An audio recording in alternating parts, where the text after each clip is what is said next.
Back my channel friends, मेरा नाम है आदिल और आप देख रहे हैं एचवीसी टेक्निकल फॉल्ट। तो दोस्तों यार, आज की इस वीडियो में ना भाई हम बात करने वाले हैं HVC non technical interview questions के बारे में।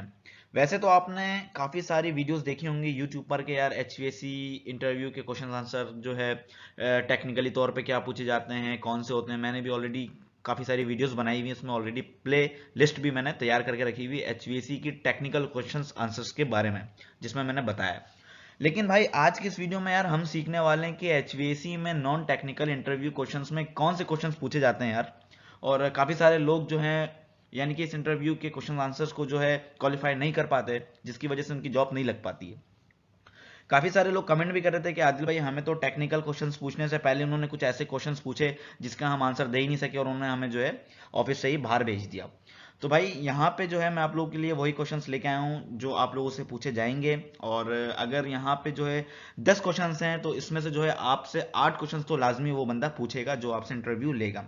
अब मान लो आप कहीं पे गए हो, आपने जॉब के लिए अप्लाई किया है, आपको जो है इंटरव्यू के लिए बुलाया गया है, तो उसमें जो है पहले आपकी स्किल्स के बारे में नहीं पूछा जाता, बल्कि पहले आपसे पूछा जाता है कि आप यानी कि किस लिए आए हो और किस तरीके से आए हो, कितना पढ़ा है आपने, क्या एक्सपीरियंस है आपका, कहाँ कहाँ जॉब किए। उसके बाद जो है फिर हमारे जो टेक्निकल क्वेश्चंस होते हैं एचवीएसी से रिलेटेड, एसी से रिलेटेड, उनके बारे में बात की जाती है। तो फ्रेंड्स वीडियो बहुत ज़्यादा हेल्पफुल है, वीडियो को एंड तक के लाजमी देखना। तो बात करेंगे आज के नॉन टेक्निकल क्वेश्चंस यार, वो हैं कौन से भाई। तो वो आज आपके भाई लेके आ गया आपके सामने, वीडियो को एंड तक के लाजमी देखना। तो देखो सबसे पहले जो है ना, मैंने यहाँ पे आप लोगों को बता दिया है कि why did you apply for this position. मतलब यार मान लो कि आप किसी भी यानी कि आपने सोशल साइट्स कोई वेबसाइट निकाली, कहीं पे जॉब की रिक्वायरमेंट्स है, एचवीएसी टेक्नीशियंस की रिक्वायरमेंट्स है, तो आपने अप्लाई कर दिया। तो वो आपसे ये पूछेगा कि why did you apply for this position. तो भाई आपके पास सॉलिड आंसर होना चाहिए कि सर मैंने इसलिए जो है इस पोजीशन के लिए अप्लाई किया है क्योंकि मैं इस पोजीशन को डिजर्व भी करता हूँ, मैं इसका काम जानता भी हूँ और ऑलरेडी मेरे पास इतने साल का एक्सपीरियंस भी है और मैं चाहता हूँ कि मैं आपकी कंपनी के साथ काम करूँ और कुछ एक्सपीरियंस आपकी कंपनी से भी हासिल कर सकूँ और इस कंपनी के लिए भी कुछ अच्छा कुछ कर सकूँ। उसके बाद फ्रेंड्स बात करेंगे कि क्वेश्चन नंबर 2 है कि आपसे ये पूछ लिया जाए कि what experience do you have with repairs and HVAC system. भाई एचवीएसी का जो सिस्टम है उसको रिपेयर करने का कितना एक्सपीरियंस है आपके पास, आपने वो बताना है। ये सारी चीजें जो है ना यार, ये क्वेश्चंस लाजमी देख लो ये वीडियो, ताकि आप लोगों को पता चल जाए कि नॉन टेक्निकल क्वेश्चंस जो होते हैं ना वो किस टाइप के होते हैं। और फिर उस टाइप के हवाले से आप देख के उसमें रिसर्च करो, नहीं समझ आता तो मुझे कमेंट करो, मैं फिर आप लोगों को बताऊंगा कि किस तरीके से आपने उसका आंसर देना है। लेकिन मुझे होपफुली मुझे पता है कि आप लोग ये क्वेश्चंस पढ़ने के बाद जो है यानी कि आंसर देने के काबिल होगे, क्योंकि आप लोगों को भी काम आता है और आप लोग भी जो है उधर इधर सर्च कर रहे होते हो कि यार इंटरव्यू किस तरीके से देना है, क्या करना है। और अगर इन क्वेश्चंस के बाद भी कोई कंफ्यूजन है कि किस तरीके से इसका आंसर देना, तो आप लोग मुझे कमेंट करना, मैं बता दूंगा कि यार किस तरीके से जो है इंटरव्यू में जब आप जाओ तो किस तरीके से जो है सामने वाले के सवालों का जवाब आपने देना है। तो तीसरे क्वेश्चन पे आएंगे, what training have you undergone relating to HVAC system. देखो काफी सारे लोग होते हैं जो कोर्स कर रहे होते हैं, ठीक है, और कोर्स के साथ साथ जो है यानी कि स्टडी भी कर रहे होते हैं, तो इसमें जो है ना कम चांसेस हो जाता है कि आपकी जॉब लगे, क्योंकि वो फिर सोचता है कि यार आप पढ़ भी रहे हो, आप भले इसी फील्ड में आप जो है डिप्लोमा कर रहे हो या कुछ भी कर रहे हो, लेकिन आप जो है अपनी स्टडी कंप्लीट कर रहे हो और यहाँ पे जो है आप यानी कि हमारे साथ काम करना चाहते हो, तो हमारे जो ऑपरेशन के जो बीच में जो गैप आएगा तो उसमें जो है डिस्टर्बेंस हो जाती है, तो जिसकी वजह से जॉब मिलने के चांसेस कम होते हैं। लेकिन काफ़ी सारे लोग ये होते हैं जिनके पास डिप्लोमा ऑलरेडी हुआ हुआ होता है, तो आपने उनको बताना है कि सर मेरा ऑलरेडी डिप्लोमा हुआ हुआ है और यानी कि जो है मैंने यहाँ से ट्रेनिंग ली है, वोकेशनल ट्रेनिंग ली है 8 महीने की, 9 महीने की, ये सारी चीज़ें यानी कि आप फिर उनको एक्सप्लेन कर सकते हो। उसके बाद आपसे पूछा जा सकता है कि यार tell us about the biggest challenge you have faced in your career thus for.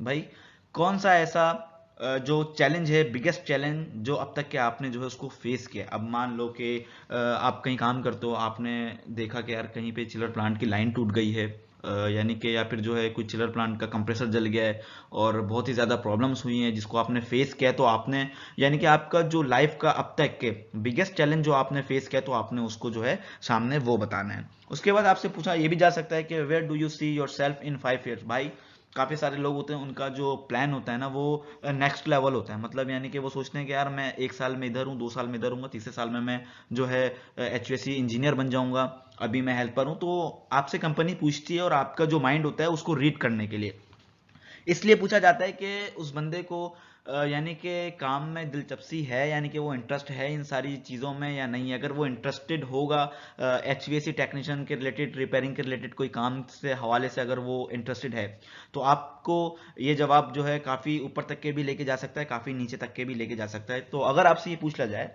Where do you see yourself in 5 years, तो आपने सिंपल सी बात बतानी कि सर मैं अपने आप को 5 सालों में जो आगे देखना चाहता हूँ, या फिर मैं इंशाल्लाह बन जाऊंगा, तो वो मैं एक अच्छी पोजीशन पे बन जाऊंगा। लाइक अभी आप हेल्पर हो तो आप बता सकते हो कि सर मैं एक सीनियर टेक्नीशियन बन सकता हूँ, इंजीनियर बन सकता हूँ। ठीक है, तो अब चलते हैं नेक्स्ट क्वेश्चन पे, नेक्स्ट स्लाइड पे, और देखते हैं वहां पे भी कुछ हमारे क्वेश्चंस हैं जो हमारी जॉब से रिलेटेड नॉन टेक्निकल जो आते हैं, उसके बारे में भी हम आगे चल के देखते हैं। तो यहाँ पे जो है आपसे पूछा जा रहा है कि why are you looking for a new job. भाई काफ़ी सारे लोग आपसे ये पूछते हैं। नॉर्मली अगर HVAC से हटाकर भी बात की जाए, किसी अगर आप मतलब कॉस्मेटिक की दुकान पे भी काम कर रहे हो, तो कॉस्मेटिक में भी आपसे ये पूछा जाता है कि भाई ये वाली जॉब जो है आप क्यों ढूंढ रहे हो, आप वहाँ पे काम कर रहे हो, क्यों छोड़ना चाहते हो। तो आपने बताना कि सर मैं न्यू अपॉर्चुनिटीज़ देख रहा हूँ, कुछ नए स्किल्स सीखना चाहता हूँ, कुछ नया एक्सपीरियंस हासिल करना चाहता हूँ। तो आपने इस तरीके से उसको बताना है, एक्सप्लेन करना है। उसके बाद आपसे ये भी पूछा जा सकता है यार कि what are your salary expectations in this role. मतलब यानी कि आप जो है इस रोल पे, यानी कि इस जॉब पर आप कितनी सैलरी यानी कि मांग रहे हो, कितनी सैलरी पे आप काम करना चाहते हो। मतलब मान लो कि मैं यहाँ पे 10,000 20,000 30,000 रुपये में काम कर रहा हूँ एक पीसी साइट पे, नई जॉब पे आया, तो उसने मुझसे पूछा कितनी एक्सपेक्ट करते हो, तो मैं बोलूंगा सर मुझे वहां पे तो इतनी मिल रही थी, ये वो। तो ऐसा आपने बिल्कुल भी नहीं करना। आपने बोलना सर कि आप पहले मेरा इंटरव्यू ले लें, फिर आप अपने हिसाब से जो है मुझे बताएंगे, तो फिर मैं सैलरी पे डिस्कस करूंगा सर। तो आप डायरेक्टली आपने जो है बिल्कुल फौरन ही नहीं बता देना कि यार लगता है मेरी जॉब लग गई और मुझे सर इतने पैसे दे दो। तो ऐसा आपने बिल्कुल भी हरगिज नहीं करना। आपने कहना है सर मैं सैलरी के बारे में लेटर डिस्कस करूंगा, पहले जो है हम इंटरव्यू कंप्लीट कर लेते हैं, उसके बाद सर मैं फिर देखता हूँ कि कितना सैलरी और वैसे आप क्या पे कर सकते हैं, आप मुझे अभी बता सकते हैं सर, देन मैं अपना माइंड फिर बनाता हूँ। उसके बाद आपसे ये भी पूछ सकता है कि यार what are your ideal working hours and when are you available. भाई अगर आपसे ये पूछ ले तो आप बोलोगे सर मैं इस कंपनी के लिए 24 आवर्स अवेलेबल हूँ सर, क्योंकि मेरा घर यहाँ से चलता है सर, मैं इसके लिए अवेलेबल हूँ। अगर आपने बोला सर मैं 8 घंटे काम कर सकता हूँ, इसके अलावा मैं अवेलेबल नहीं हूँ, उसके बाद नहीं हूँ, तो पहले ही आपको बोलेगा उठो और बाहर जाओ, दोबारा इस कंपनी में गलती से भी मत आना। ठीक है भाई। उसके बाद बात करेंगे, अगर आपसे ये पूछ लिया जाए कि do you have any other technical skills we should know about, तो आपने कहना है कि ऑफ कोर्स HVAC टेक्नीशियन जो होता है उसको इलेक्ट्रिशियन का काम भी आता है, प्लम्बिंग का भी थोड़ा बहुत उसको मालूम होता है, तो मैकेनिकल भी उसको थोड़ा बहुत मालूम होता है। तो आपने बताना है कि यस सर HVAC से रिलेटेड मतलब अगर बात की जाए तो मुझे यानी कि अदर टेक्निकल स्किल्स जो आती हैं तो आप जो है बात कर लें, इलेक्ट्रिशियन की बात कर लें, थोड़ा सा मैकेनिकल काम भी मैं कर लेता हूँ। इस तरीके से आपने बताना है। या अगर आपके पास कुछ और अच्छा यानी कि टेक्निकल स्किल्स है HVAC की फील्ड से हटाकर, तो आपने उसको भी बताना है। और अगर आपने इसमें कुछ स्टडी भी की है तो आपने उसको सारी चीज़ें बतानी है।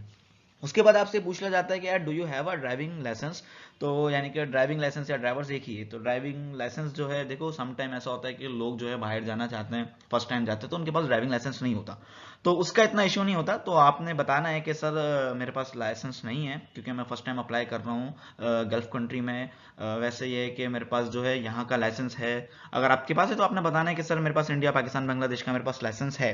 और अगर नहीं है तो आपने बता देना नहीं, तो इसमें इतना जॉब पे फर्क नहीं पड़ता। अब चलते हैं नेक्स्ट स्लाइड पे।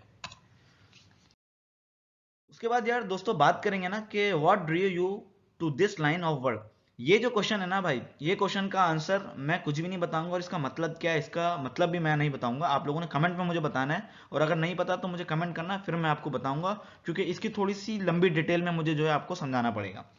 उसके बाद बात करेंगे कि लास्ट जो हमारे पास क्वेश्चन आता है, tell us about a few lessons you have learn while working in maintenance. मतलब आप कुछ ऐसे यानी कि जो लेसन्स हैं जो आपने सीखा जो मेंटेनेंस करने के टाइम पर, कुछ भी ऐसी चीज़ जो सीखी हो आपने अपने काम के दौरान, तो आपने उसको बताना है कि सर मैं यहाँ पर काम कर रहा था तो मैंने ये चीज़ें सीखी। अगर वो अच्छा, यहाँ पे दो चीज़ें आती हैं। एक तो वो आपसे जो है यानी कि मान लो कि प्रैक्टिकली कुछ लर्निंग के हवाले से पूछ रहा है, या तो फिर जो है आपसे वो थ्योरी के हवाले से पूछ रहा है। तो आपने वहाँ पे डिस्कस करना है उससे कि सर थ्योरी से हवाले बताऊं या फिर मैं जो है आपको बिल्कुल यानी कि जो हमारा जो टेक्निकल काम चलता है, फिजिकली जो हम काम करते हैं उससे जो मैंने सीखा वो मैं बताऊं। तो आपने वो बताना है कि हाँ सर मैंने जो है यहाँ पे काम किया, तो मैंने अपने लाइफ में मतलब काम करते हुए लोगों के साथ ये चीज़ें सीखी कि गुड मैनर्स होना चाहिए, और वर्किंग करने का गुड स्टाइल होना चाहिए, बैड वे से वर्किंग नहीं करनी चाहिए, right tools for right job होता है, ठीक है, यानी कि सही जो जॉब होती है, यानी कि जो मान लो अब एक जगह प्लायर का काम है तो अगर आप वो स्पैनर से कर रहे हो तो ये चीज़ें गलत हैं, ये सब चीज़ें नहीं करनी, ये सारी चीज़ें मैंने सीखी हैं, तो इस तरीके से आपने बताना है। इसके बाद फ्रेंड्स स्पेशली एक चीज़ मैं आपको बता दूं कि यार मैंने काफ़ी सारी वीडियोस बनाई हुई हैं टेक्निकल यानी कि क्वेश्चंस आंसर्स से रिलेटेड एचवीएसी में, यानी कि जो भी पूछे जाते हैं, नहीं पता तो एंड स्क्रीन पे आपको काफ़ी सारी वीडियोस मिलेंगी, साथ ही साथ आप लोग एक बार डिस्क्रिप्शन लाजमी चेक कर लेना, उसमें भी आपको काफ़ी सारी हेल्पफुल वीडियोस मिल जाएंगी। तो मिलते हैं कौन वीडियो के साथ, होपफुली आपको वीडियो भी अच्छी लगी होगी। रखिए ख्याल, अल्लाह हाफिज़।